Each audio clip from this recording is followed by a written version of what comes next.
História de um médico de renome na capital de São Paulo, que de repente vê a sua imagem postada num programa de televisão na prática de atos libidinosos com adolescentes.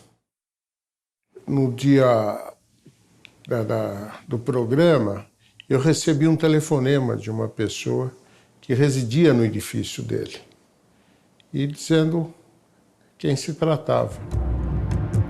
Daí nós iniciamos uma investigação, começando da placa dos carros dele na garagem para descobrir de quem se tratava, os endereços e tal. Então logo ele foi detido na sua própria residência. Ele reconheceu, sabia o que tinha acontecido, confirmou que se tratava dele mesmo e tal. O nome dele é Eugênio Chipkevich. É um médico de origem russa, que veio para o Brasil ainda criança, estudou aqui, se formou aqui. Uma pessoa aparentemente acima de qualquer crítica, de qualquer suspeita, um médico formado na USP, com uma clientela boa, como se fosse uma pessoa, enfim, acima de qualquer suspeita. Ele tinha 47 anos à época. Ele era uma pessoa fechada, introspectiva, pessoa que é sucesso, inclusive financeiro. Ele tinha um casamento que, apesar de casados, moravam em residências diferentes. Eles adotaram um garoto que vivia com eles. Ele montou uma clínica que chamava Instituto de Psicologia do Adolescente. Tinha uma clínica estabelecida, uma clínica que tinha mais de 2 mil fichas, 2 mil prontuários. No caso do Eugênio, é um caso clássico de um indivíduo que pode ser, a sociedade o chama de monstro. Quer dizer, um médico, de um lado, que exercia a sua profissão, quando, na verdade, do outro lado, é um monstro. Um indivíduo que usava da profissão dos seus pacientes para fazer tudo aquilo que ele fez.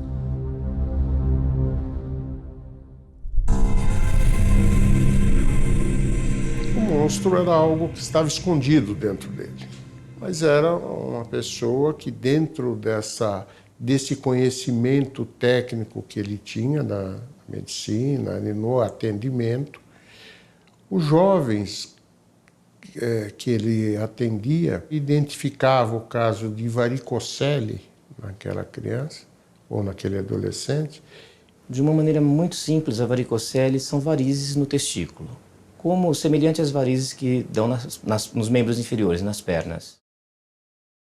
Ele dizia aos pais que ele precisava fazer um exame e que esse exame seria melhor feito com a criança dormindo. Para isto, ele marcava num horário, normalmente no final de tarde, ou no sábado, né?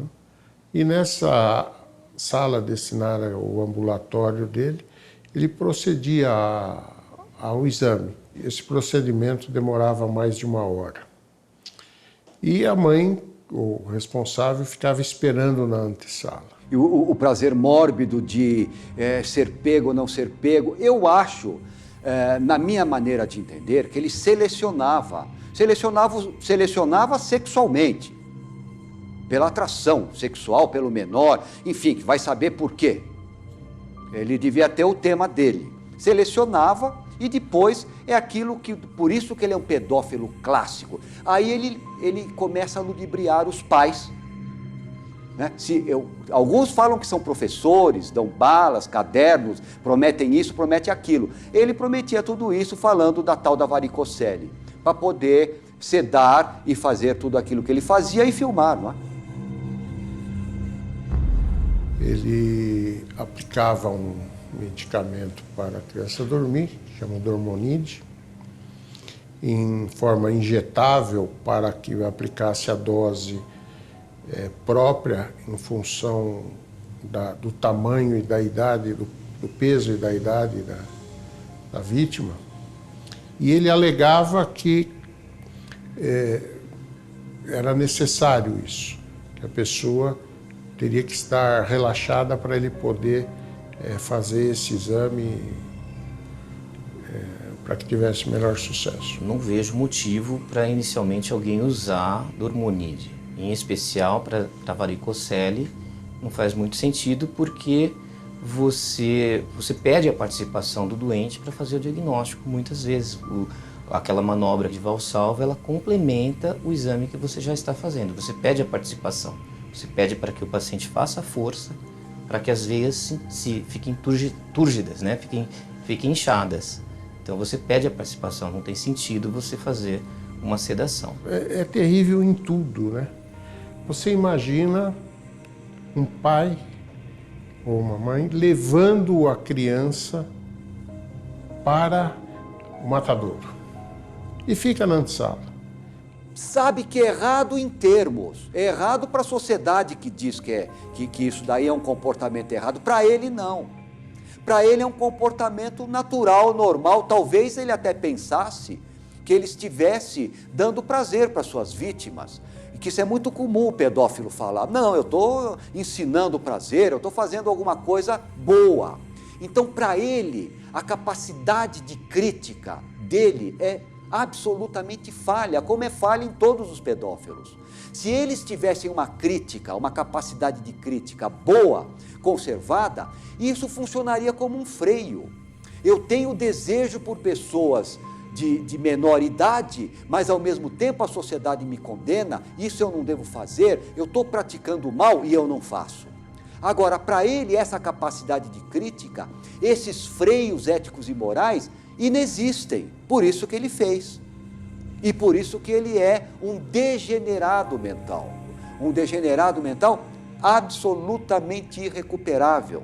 Não existe recuperação em indivíduos dessa natureza. Não existe um tratamento, não existe uma injeção, uma droga, ou seja lá o que for, que possa dar a ele aquilo que ele não tem, que é a capacidade de crítica, que é o freio sobre seus instintos mórbidos e perversos. Então, em tese, tudo que está acontecendo ali é com o consentimento dos pais. O teatro que ele prepara ali de colocar a câmera, fixar, ele fica de frente à câmera com a imagem inteira, sem nenhuma preocupação, ou até talvez para que depois aparecesse nas fitas a sua própria imagem, né? E os atos em si, né, que ele praticou ali, que aparecem nas fitas.